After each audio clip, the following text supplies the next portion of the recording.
sepeda jebul salah. Bukan concat, bukan cocat. Oke, kita coba dulu ya Mas ya. Bismillah. Karena kadang-kadang udah enak ngomong, tiba-tiba di-cut gara-gara ada yang salah gitu loh. Bismillah, bismillah. Coba dulu atau langsung? Kita langsung aja coba ya. Tadi udah ngetes suara sih, insya Allah masuk. Kalau suara aman. Oke. Bismillahirrahmanirrahim. Oke Mas Elka udah shoot ya? Oke, sudah shoot. Halo guys, saya bareng Mbak Nataya. Nataya, bisa dicek di nataya.co.my.id. www.natayadewi.my.id. Oh ya. Oke. Nanti ada di link ya. Nanti Kita mau collab dulu ya. Oke, kita mulai. Halo, selamat datang di podcast Nataya Dewi. Nah, kali ini di podcast saya ini nuansanya berbeda banget ya. Kenapa? Karena kali ini saya nge-podcastnya tuh di salah satu kedai. Kedai yang menurut saya tuh enak banget ya buat kita ngobrol, nongkrong ya. Pokoknya mau sendirian, berdua, jamaah juga enak sih kalau menurut saya. Nah, ini jangan jamaah dulu ya. Nanti di bareng. Oh iya benar. Nah, ini saya lagi di kedai ngecapruk. Di lokasinya tuh di Condong Catur. Kalau di Condong Catur, Sleman, Yogyakarta nih. Kalau takutnya nyarinya tempat yang lain ya. Ini dekat Jogja. Nah, kali ini saya ditemenin sama Mas Elka Lesmono. Nah, Mas Elka Lesmono ini siapa? Nah, masih penasaran kan? Jadi Mas Elka Lesmono ini adalah pelaku bisnis kopi dan seorang roastery kopi Jogja dengan brand Moja Kopi. Nah, mungkin sebelumnya kita sapa dulu nih Mas Elka ya. Halo Mas Elka, apa kabar? Halo Mbak Nataya, kabar baik. Oke, kabar baik ya Mas. Harus terus baik Mas. Oke, nah Mas, jadi kan sore ini tuh kita bakal ngobrolin. Kalau dibilang judul ya, kayak udah kayak sinetron aja ya Mas, saya ngomongin judul. Kita bakal ngobrolin kayak secret to success for coffee shop. Jadi kenapa kita ngomongin ini? Karena, sebelumnya kalau semisal nih nanti di podcast ini kok ada kayak noise antara ya kayak ada backsound tambahan lah antara suara saya sama Mas Elka, mohon maaf ya karena memang kita nggak bisa menghentikan lalu lintas ya, jadi mohon maaf banget. Nah, kita kenapa sih hari ini ngobrolin soal kopi? Nah, kalau kita ngomongin soal kopi tuh kenapa ya? Karena di kopi di Jogja itu udah kayak menjamur, sepakat gak sih? Udah banyak banget. Sepakat banget. Iya kan Mas ya, bener ya. Banget. Kalau berdasarkan data nih yang saya tahu, tapi saya nggak tahu ya. Ini maksudnya data itu tepat 100% atau enggak. Cuman Betul. kurang lebih katanya itu ada sekitar 2000-an coffee shop Mas. Betul. Di Jogja. Ya. Dan hal ini tuh kayak mengakibatkan peningkatan sekitar 20% kalau menurut yang saya baca sih. Betul, ya betul. Nah, jadi kita bakal ngobrolin sama Mas Elka. Pokoknya kita bakal curhat-curhatan lah soal kopi itu seperti apa gitu kan. Nah, Mas, kalau kira-kira nih ya buat teman-teman nih kan banyak ya coffee shop, mulai dari jalan yang paling besar di Jogja itu pasti ada coffee shop. Sampai masuk gang, sampai tempat terkecil pun pasti ada coffee shop ya kan. Nah, cuman nih Mas, kadang-kadang kan di Jogja ini masih banyak juga yang kepengen deh bisnis di coffee shop, bener ya, coffee shop ya Mas ya. Betul. Cuman kadang tuh masih ragu, padahal ibarat tiap hari tuh udah nongkrong nih Mas di tempat coffee shop, cuman masih ibarat bahasa Jawanya tuh piye ya cara memulainya, bagaimana ya gitu. Nah, mungkin buat intro deh Mas Elka, kalau kira-kira kita mau bikin sebuah coffee shop atau kedai kopi, itu sebenarnya persiapan apa sih yang harus kayak kita siapin dulu deh gitu? Paling pertama untuk kita membuka sebuah kedai kopi atau coffee shop itu pengetahuan sama tentang kopinya dulu ya. Oke. Pengetahuan dasar tentang kopinya, kopi itu seperti apa. Dan kedua adalah mental. Mental si pelakunya ini, ownernya atau timnya gitu kan. Itu mental. Nah, jadi gini Mbak. Seru nih Mas kayaknya. Kalau Mbak tadi bilang ada data sekitar 2000-an 2000 kedai coffee shop ya yang terdaftar, tapi jangan salah loh Mbak. Kenapa Mas? Dari sekian banyak itu setiap harinya mungkin sekitar 2-3 coffee shop tutup di Jogja. Oke, jadi fluktuatif juga ya Mas antara data tadi yang ada sama yang tutup. Nah, oke. Terus ini efek dari teman-teman dalam wah, coffee shop itu rame, ini cuan nih, ini pasti cuan. poin masnya langsung ngomong cuan dulu ya. Tapi dia tidak tahu bagaimana proses membangun itu. Oke. Nah itulah disebut namanya mental. Kita harus kuat mental dulu. Oke, sepakat. Kita harus kuat mental dulu. Kalau masalah pengetahuan kopi itu bisa belajar di banyak tempat. Silakan di banyak tempat di Jogja, apalagi di Jogja ini teman-teman di Jogja ini termasuk dibilang teman-teman yang baik hati dan tidak sombong lagi menabung. Karena sangat baik, sangat mudah sekali untuk berbagi tentang aksesnya banyak ya, Mas edukasi kopinya enak sekali. Tapi yang paling susah itu adalah mental. Karena itu benar-benar balik ke personal ya Mas betul, ya. Betul. Nah, banyak kejadian kenapa coffee shop booming sekali di Jogja. Benar. Bahwa setiap hari atau setiap bulan bahkan ya itu coffee shop ada aja yang muncul satu dua ada yang opening. Itu karena pangsa pasarnya di Jogja itu sangat universal, sangat besar sekali, sangat terbuka luas, apalagi dengan mahasiswa yang dari berbagai daerah masuk. Ini pangsa pasar bagus bagi pelaku bisnis kuliner, terutama coffee shop tadi ya. Coffee shop. Apalagi di mahasiswa itu sangat familiar sama tempat nongkrong. Karena mahasiswa tuh lebih cenderung cari tempat buat nongkrong. Entah cuma ketemu ngerjain tugas ya kan? Ya, benar-benar. Nah, dengan pangsa pasar sebesar itu adalah ini lahan basah nih untuk coffee shop nih. Ya, lahan basah nih.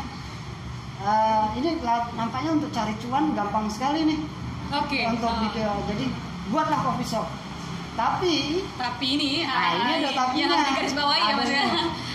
Proses untuk membuat coffee shop ataupun untuk coffee shop bisa bertahan itu prosesnya cukup panjang, Mbak. Mental kita harus kuat. Pertama, di saat hal yang paling signifikan adalah masalah pandemi COVID ini ya. Saya ngobrol dengan orang-orang asli Jogja di lingkungan perumahan. Mereka bilang ke saya, Mas, aslinya Jogja tuh ya seperti ini Mas, sepi. Sesepi waktu kondisi itu ya. Orangnya ya ini tok dan malas keluar orang Jogja itu. Aslinya. Nah, kan masa COVID ini kan coffee shop turun bebas. Benar-benar terjun bebas ya Mas ya. Omset tuh bisa turun sampai 90% loh. Betul. Nah, ini langsung dari Mas LK-nya sendiri loh yang ngomong. Benar-benar banget. Nah, dengan kondisi seperti itu kan teman-teman yang baru mau memulai sebuah usaha bisnis apapun itu, terutama coffee shop, ya ini mentalnya harus kuat dulu dong. Jangan ngomong mungkin pandemi ini hanya kebetulan. Nah, kalau seandainya libur mahasiswa, libur lebaran, libur puasa, libur Ramadan, itu juga panjang ya Mas ya? Nah, itu kan panjang. Durasinya benar Artinya banget. apa? Dalam 1 tahun itu dihitungannya tidak 12 bulan. Mungkin 9 atau 10 bulan. Ngomongin misal kayak tadi libur mahasiswa aja yang udah jelas ya. Itu udah jelas. Kan libur tuh 2 bulan. Berarti kan 1 tahun ada 2 kali libur, 4 bulan udah kepotong ya. Udah kepotong 4 bulan. Nah, ini apakah siap dengan nanti hitungan BEP-nya sehari bisa 200 cup, hasilnya sekian, BEP-nya setahun itu udah BEP. Itu kan hitung-hitungan teori ya. Iya. Nah, apalagi yang menggunakan uang investor. Waduh. Itu lebih kompleks lagi. Kompleks lagi, Mbak. Uang investor, kerjasama antar teman, itu lebih kompleks lagi. Dan itu betul-betul harus di maintenance personalnya dengan betul-betul kuat. Itu tuh memang kayak jadi satu paket bagi pelaku atau owner ya bahasanya ya Mas ya. Betul. Nah tadi kan Mas Ella kan sempat bilang masalah kita tuh setidaknya harus tahu lah tentang kopi ya. Nah ini yang jadi menarik nih Mas, karena mungkin ya bahasanya itu kan sebenarnya nggak semua orang juga nih ngerti kopi gitu kan. Mungkin semua orang bisa lah tahu yang namanya 1 gelas kopi itu tahu gitu kan Mas. Nah kira-kira Mas kalau semisal mau menjadi seorang owner ya bahasanya, mungkin menjadi seorang owner dari kopi shop itu perlu nggak sih Mas pengetahuan yang banyak tentang kopi Mas Wah, sangat perlu Mbak. Sangat perlu. Sangat Ya? perlu Mbak. Kenapa tuh Mas? Alasan gini, kalau si owner itu adalah dia terjun langsung dalam melayani customer, itu jelas dia harus tahu kopi yang dia sajikan, dia harus bisa menyampaikan pesan dari si kopi itu, dari kopi ini dari petani si A, dari gunung A, dari daerah B, ya, harus sampai kepada konsumen yang mengkonsumsinya. Apabila dia si owner itu tidak terjun langsung ke kedai kopi, dia juga harus tahu kopi ini pergerakan harganya seperti apa sih. Nanti jangan-jangan dia ditipu dong sama orang kepercayaan dia. Beli kopi harganya seharusnya 100.000 dibakar jadi 150, kita nggak tahu. Dan dikalikan berapa kali ya? Itu cuma obrolan kita aja loh ya. Itu contoh sepele ya Mbak. Itu contoh sepele aja. Karena memang ibarat tadi kan kalau ngomongin soal pengetahuan kopi itu bukan cuma soal kopi itu ada robusta sama arabica doang ya Mas ya. Tapi juga ada manajemen kopinya. Ada manajemen kopinya. Terkait naik turunnya harga, terus juga sama ya tadi benar sih sepakat sama mau tadi Mas Elka tuh bilang kita harus bisa menyampaikan pesan dari kopi ya. Betul. Jadi nggak cuma kayak kata-kata puitis doang ya Mas ya. Nanti jadi filosofi kopi. Filosofi kopi udah buka masalahnya. Jadi ngomongin yang lain kita. Nah, terus Mas kalau semisal nih ada orang yang wah kayaknya saya pengen banget nih buka coffee shop karena secara mungkin finansial saya bisa nih gitu kan, karena kan memang coffee shop juga variatif ya Mas ya untuk buka sebuah coffee shop ya. Maksudnya misal dia bilang kayaknya mampu deh buat bikin karena sudah ada nih secara finansial, cuman ternyata dia belum begitu paham nih terkait tadi yang kita bilang manajemen dan lain-lain. Kira-kira dampaknya apa sih Mas gitu loh ketika dia tuh udah oke, aku berani nih mau buka tapi cuman dengan ada modal. Itu sama aja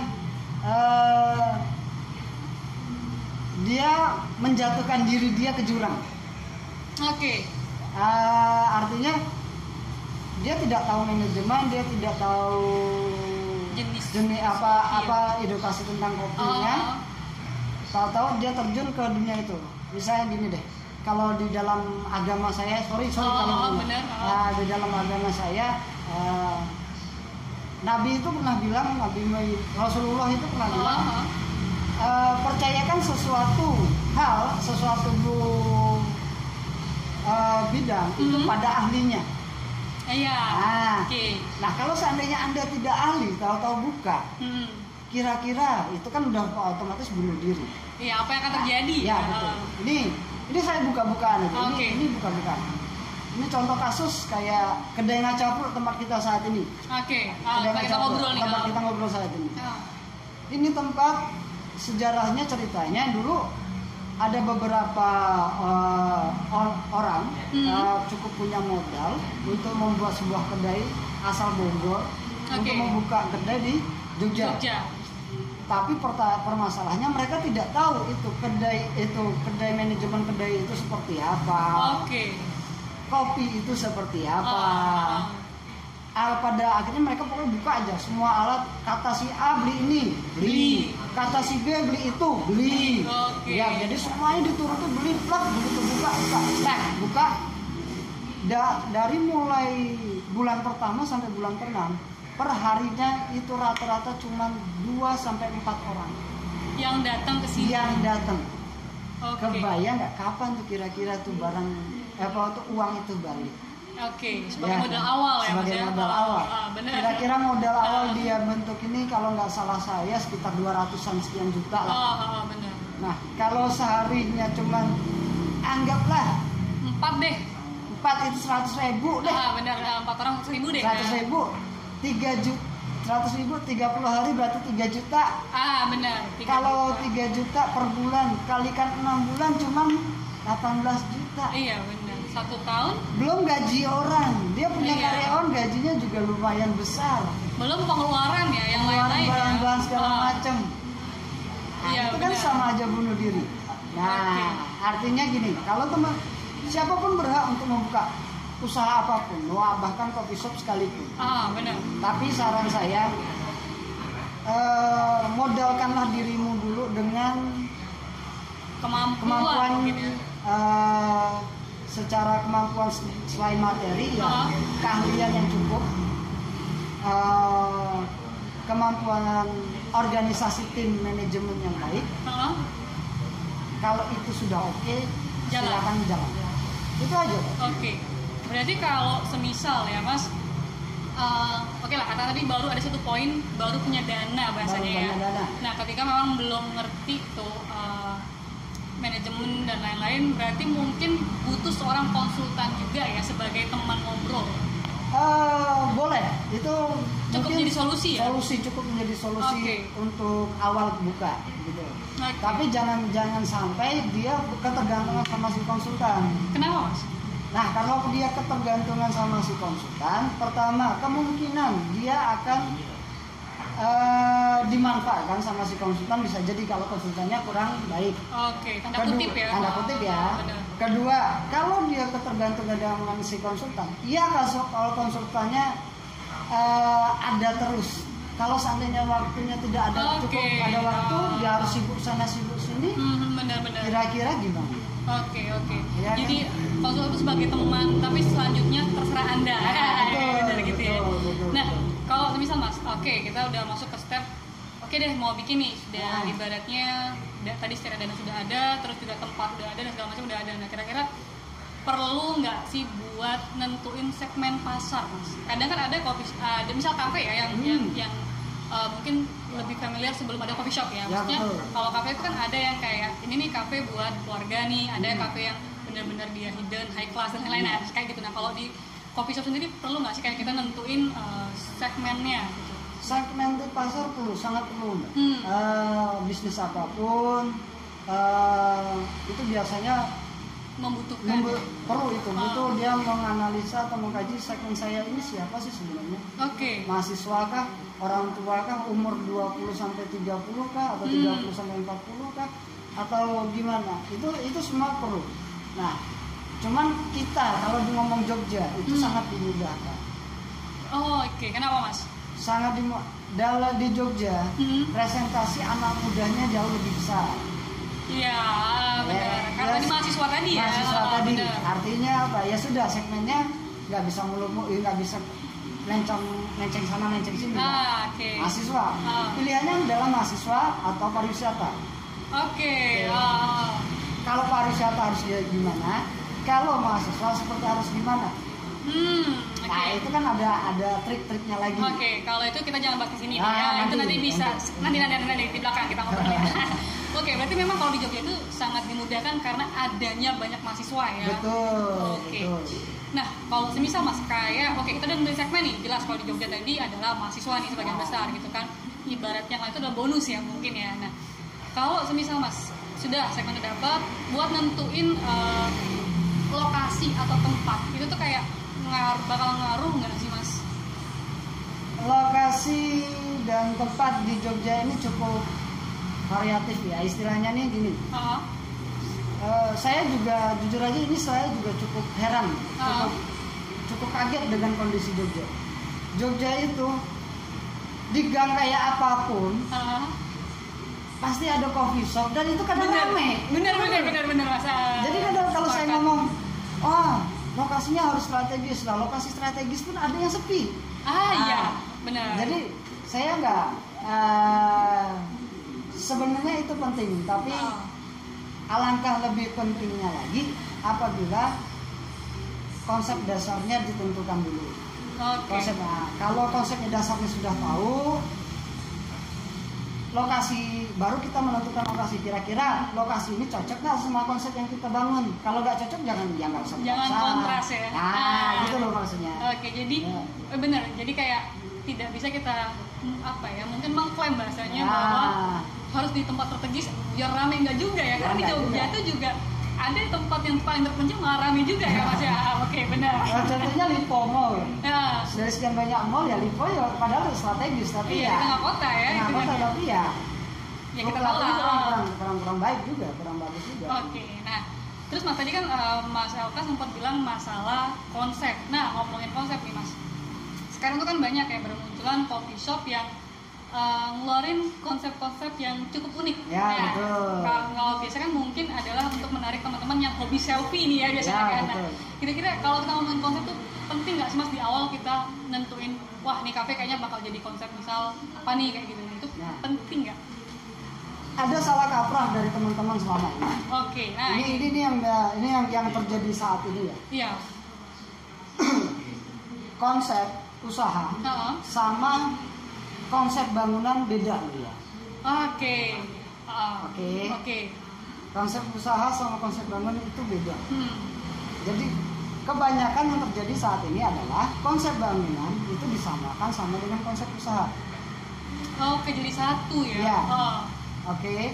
Nah, akhirnya apa? Karena konsep mereka, wah nanti konsepnya akhirnya begitu melihat Instagram atau melihat punya kedainya teman atau oh konsep kayak gitu bagus. Itu kan bentuk yang ditunjuk. Iya, benar fisiknya ya. Fisiknya ya. Sedangkan konsep usahanya apa? Apakah lu mau kopi susuan? Apa lu mau single origin? Atau lu mau edukasi kopinya? Iya, poinnya di mana? Nah, poinnya di mana nih? Benar. Artinya apa? Apa bedanya dengan kalau ngomong konsep? Wah, saya konsepnya kayak seperti si A. Bangun konsep seperti si A. Oke. Apakah itu tidak sama dengan mencontoh? Iya sih. Iya. Dan ini dulu ini beberapa waktu lalu ada yang sempat di Jogja sempat rame nih.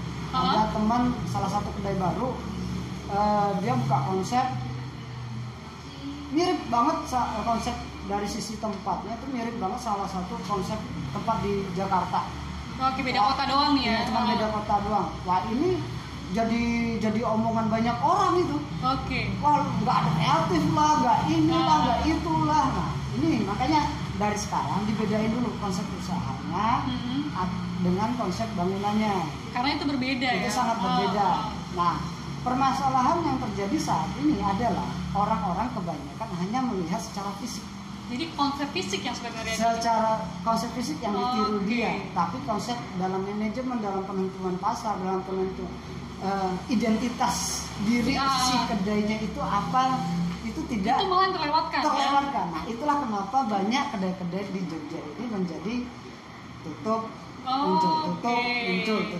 Oke. Karena tidak punya identitas. Karena ibarat konsep itu banyak listnya dan ini cuma satu list doang nih yang Nah, dikerjain gitu ya iya. Mas ya. Oke. Jadi Nah. benar-benar sepakat sih omongannya Mas Rafa, karena memang kalau teman-teman nih mungkin yang mendengarin podcast ini mungkin dari orang luar Jogja, kita informasi aja. Itu memang benar banyak sih coffee shop atau kedai kopi di Jogja itu yang bagus-bagus ya Mas secara Bagus, fisik ya. iya, betul. Tapi benar juga tadi banyak juga yang kok fisiknya bagus, kelihatannya rame, kok tiba-tiba close gitu lah. Ini kan jadi pertanyaan, Mbak. Itu ya benar. Dan itu efeknya gini Mbak, kalau seandainya kita tidak memperhitungkan konsep antara konsep bisnis sama konsep fisik, itu akan terbentur sama modal. Otomatis konsep fisik itu akan memakan sangat banyak biaya. Oke, renov dan lain-lain Dan itu segala macam. Lo butuh berapa banyak pengunjung sehari kalau untuk membalikin itu modal? Oke, ini udah hitungan otomatis nih Nah, kan. itu kan hitungan otomatis sampai situ. Bener. Nah, kalau mau target ke 1 tahun ya konsep lu jangan neko-neko, lihat fisik lu, jangan bangunan lu jangan usah neko-neko. Kita mau ngejual yang mana Kita gitu mau kan? jual yang mana gitu. Dan satu lagi saya ingetin sama teman-teman semua ya, konsep kekinian atau bisa dibilang instagramable atau selfie-an itu tidak abadi. Oke.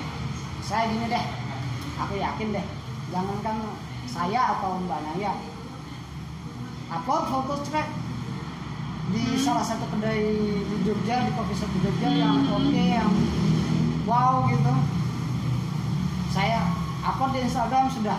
Oke. Kira-kira besok mau balik lagi nggak? Udah enggak lah, cari tempat lain lagi. Karena udah selesai foto di situ. Udah selesai kan? Nah, artinya kan sudah. Artinya tidak ada konsumen yang loyal. Nah, sekarang bagaimana cara membangun konsumen loyal? Nah itu kan next pertanyaannya. Next pertanyaannya seperti itu.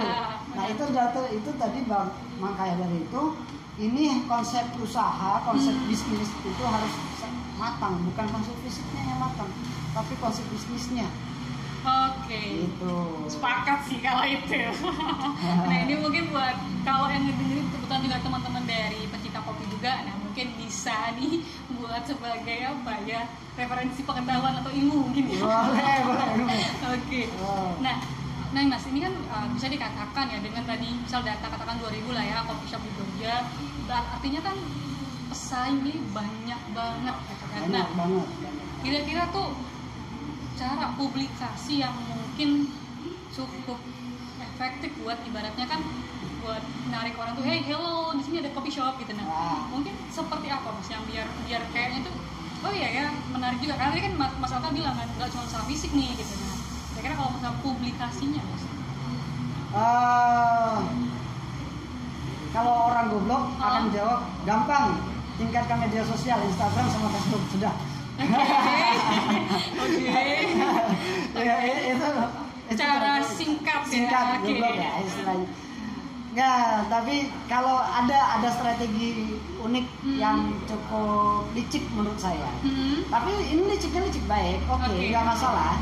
Cermat mungkin. Cermat ya, cermat bahasanya cermat. Rekrutlah anak muda kekinian ataupun mahasiswa, kalau di Jogja mahasiswa yang ya, entah itu mahasiswa atau mahasiswi, ya kalau bisa mahasiswi sih. Biasanya masanya lebih banyak. Followernya lebih banyak. Followersnya lebih banyak. Terus ya, kalau bisa yang cantik ya. Itu request ya. Itu request. Nah, rekrutlah mereka 1-2 orang, manfaatkan kekuatan mereka, selesai urusan. Oke, jadi kayak semacam ambasador ya. Ambasador, karena kalau ambasador itu berjalan otomatis bahkan media sosial mau diupload 3 hari sekali sih nggak masalah. It's okay ya. It's okay. Dan itu banyak terjadi di Jogja. Oke, itu kalau buat teman-teman yang mungkin cukup cermat itu ya. Dan lebih cermat lagi, bayar karyawati mahasiswi cantik, agak sedikit seksi, nggak usah latihan kopi, nggak usah belajar kopi, cukup taruh depan bar, selesai. Oke, marketing ya. itu bisa, itu terjadi loh. Itu hal yang sederhana aja. Itu strategi marketingnya ya. Marketing. Nah, kalau bicara publikasi yang paling efektif untuk saat ini, kalau untuk di wilayah Jogja, karena setiap wilayah itu beda-beda. Ya. Kita nggak bisa ngomong secara global ya, Mas. Kalau untuk wilayah Jogja, rekrutlah mahasiswa yang cukup punya pengaruh mungkin ya. Punya pengaruh dari lifestyle, dari ke kerabat, ke pertemanannya. Jadi kayak mulai dari lihat secara offline dan online dia ya medianya. Nah, itu sangat membantu. Sangat membantu. Sangat membantu. Iya sih. Karena ada beberapa kedai yang saya perhatikan, bahkan itu ya media sosialnya sama sekali nggak hidup. Mereka mengandalkan itu dan jalan. Bukan lagi jalan, Mbak, cuan. Cuan. Oke, ini garis-garisnya cuan nih. Ini cuan. Oke. Nah, oke deh Mas. Ini terakhir. Terakhir ngeri banget. Oke, mungkin ada pesan-pesan nggak sih Mas dari Mas Elka buat mungkin para pendengar podcast Napaya Dewi di luar sana yang mungkin setelah mendengar itu kayak tergugah hatinya untuk membuka sebuah coffee shop. Oke. Pesan saya, petuah ya. Kalau teman-teman untuk saat ini jujur, alangkah baiknya teman-teman membuka peluang usaha. Oke. Ya, peluang usaha apapun itu, mau baik coffee shop maupun apapun bidang itu di masa seperti ini. Nah, di dalam kenapa? Karena Indonesia itu sangat membutuhkan pengusaha ketimbang pekerja. Indonesia harus bergerak dari zona pekerja bawah, harus bergerak menjadi zona di seorang mandiri atau seorang pengusaha. Ya. Nah, petua saya untuk menjadi seorang businessman atau pengusaha, siapkan mental yang kuat. Oke, karena itu Sangat poin ya maksudnya. itu poin paling penting dalam apa, dan ini juga kesimpulan dari percakapan kita untuk memulai suatu usaha, untuk memulai suatu bisnis, baik itu coffee shop ataupun bidang lain. Siapkan mental yang kuat. Oke. Kalau mental, karena yang namanya bisnis butuh konsistensi, Oke, butuh keberlangsungan. Kalau tidak mampu untuk konsisten, kalau itu efek dari mental yang lemah. Oke. Nah, jadi yuk, kalau mau bisnis, ayo bagus. Mau coffee shop silahkan, mau buka di Jogja juga silahkan, Nggak ada yang larang. Tapi kuatkan mental, siapkan mental yang kuat, karena yang namanya bisnis butuh konsistensi. Oke, nah, itu dia tadi pesan dari Mas LK, karena memang poinnya adalah di mental dan konsistensi. Nah, saya juga sepakat tadi buat teman-teman kalau memang punya minat dibuat buka usaha di bidang perkopian, coffee shop gitu kan, memang yang dibutuhkan tidak cuma masalah ibaratnya cuma bilang saya berani, tapi juga harus memikirkan resiko dan konsistensi ke depannya seperti apa. Nah, oke nih, jadi buat teman-teman mungkin itu ya yang baru bisa kita diskusikan nih buat podcast kita kali ini. Nah, kalau ada yang mau ditanyain atau mungkin ada masukan buat next podcast tuh mau ngobrolin apa, boleh ngechat di website saya di www.natayadewi.my.id. Nah, kalau buat teman-teman kalau buat teman-teman nih yang masih gabut bingung mau nongkrong di mana, saya rekomendasiin banget yang namanya Kedai Ngecapruk di daerah Condong Catur ya Mas, bener ya? Jadi ini memang kalau menurut saya tuh enak sih, nyaman, kita nggak bakal keganggu sih, maksudnya banyak permainan juga di sini. Juga menunya enak, kopinya kalau menurut saya di selera saya enak sih. Terus, nah kalau misal nih Mas Elka ada teman-teman yang mau mungkin ngobrol, sharing, konsultasi sama Mas Elka, kira-kira bisa kontak Mas Elka di mana? Oke, bisa kontak saya di WA aja langsung, nggak apa-apa. Saya kasih nomornya 0822 6447 5699. Oke, jadi Mas Elka ini terbuka banget ya, silakan chat secara personal. Asal jangan nagih hutang ya. Oke. Nagih hutang saya nggak mau, saya nggak bakal angkat.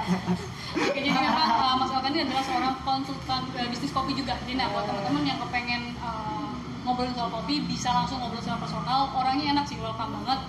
Terus juga Mas Elka juga buka ini ya Mas ya, buka kelas ya, buka kelas kopi, benar. Nah itu jadi kalau buat teman-teman yang pengen juga cari informasi bisa langsung kontak beliau tadi di nomor yang udah dikasih tahu ya. Oke.